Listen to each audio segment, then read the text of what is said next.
Shalom teman-teman, perkenalkan nama saya Sarah Launa Martilin dari kelas 9C nomor absen 38. Video ini saya buat untuk memenuhi ujian praktek agama. Doa Bapa kami. Bapa kami yang ada di surga, dikuduskanlah namamu, datanglah kerajaanmu, jadilah kehendak-mu di bumi seperti di surga. Berikanlah kami pada hari ini makanan kami yang cukupnya. Dan ampunilah akan kesalahan kami, seperti kami juga mengampuni orang yang bersalah kepada kami. Dan janganlah membawa kami ke dalam percobaan, tetapi lepaskanlah kami daripada yang jahat. Karena Engkau yang punya kerajaan, dan kuasa, dan kemuliaan, sampai selama-lamanya. Amin.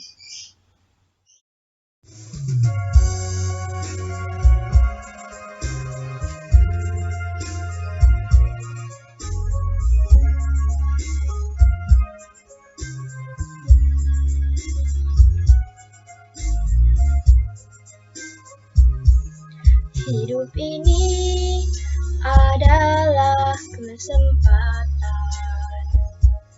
Hidup ini untuk melayani Tuhan.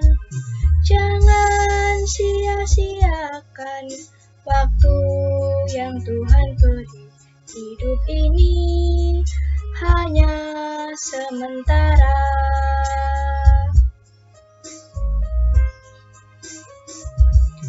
Hidup ini adalah kesempatan. Hidup ini untuk melayani Tuhan. Jangan sia-siakan apa yang Tuhan beri. Hidup ini harus jadi berkat. Oh Tuhan, pakailah hidupku selagi aku masih kuat. Bila saatnya nanti ku tak berdaya lagi, hidup ini sudah jadi berkat.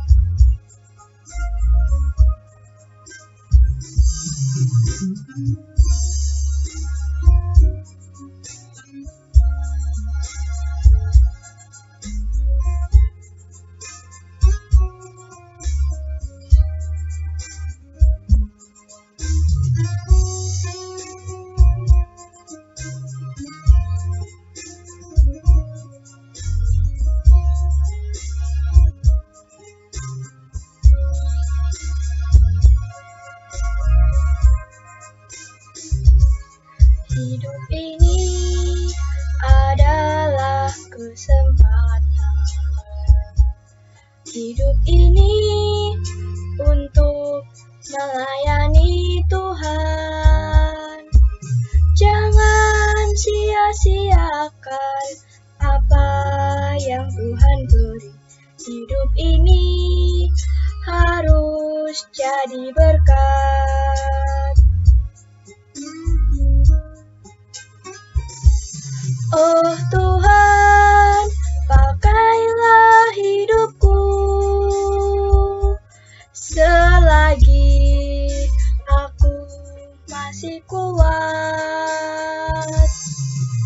Bila saatnya nanti ku tak berdaya lagi, hidup ini sudah jadi berkat. Bila saatnya nanti ku tak berdaya lagi, hidup ini sudah jadi berkat.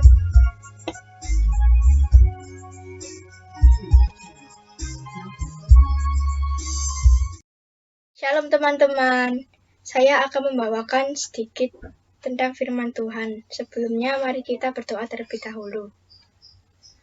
Tuhan Yesus, terima kasih Tuhan untuk berkat-Mu pada siang hari ini ya Tuhan. Tuhan, sekarang kami akan mendengarkan sedikit dari firman-Mu, kiranya Engkau memberkati kami dari awal hingga akhir. Terima kasih Tuhan, dalam nama Tuhan Yesus Kristus, haleluya, amin. Mari teman-teman kita buka Alkitab kita. Di Roma 14 ayat 8. Roma 14 ayat 8. Sebab jika kita hidup untuk Tuhan. Dan jika kita mati untuk Tuhan. Jadi baik hidup atau mati, kita adalah milik Tuhan. Kita hidup atau mati tetaplah menjadi milik Tuhan. Artinya, Tuhan tidak pernah memiliki manusia hanya setengah masa, tetapi memiliki manusia sepanjang masa. Di ayat ini kita bisa mendapat 3 hal, yaitu yang pertama, jika kita hidup untuk Tuhan. Banyak orang yang tidak mengerti arti hidup ini. Mereka berpikir bahwa setelah mereka berkembang, lalu besar dan bersekolah, dan selesai pendidikan mereka akan bekerja. Setelah bekerja, mereka mencari uang. Lalu mereka mencari jodoh dan akhirnya menikah. Setelah menikah, mereka mendapatkan anak. Dan setelah mereka mendapatkan anak, mereka akan menjadi tua, lalu mati. Selesai sudah hidup ini. Namun, kita sebagai pengikut Kristus, kita mengerti arti dari hidup ini yang sebenarnya.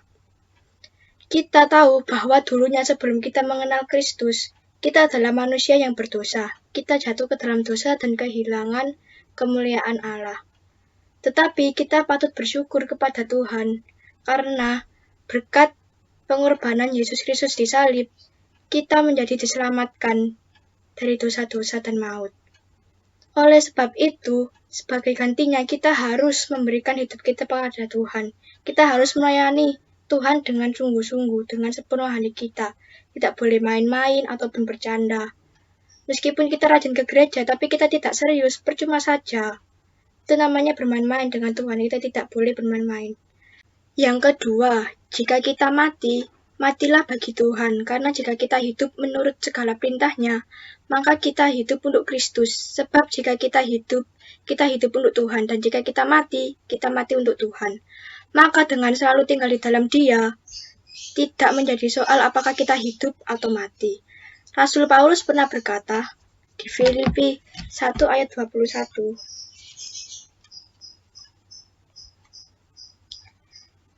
yang berbunyi, karena bagiku hidup adalah Kristus dan mati adalah keuntungan. Karena bagiku hidup adalah Kristus dan mati adalah keuntungan.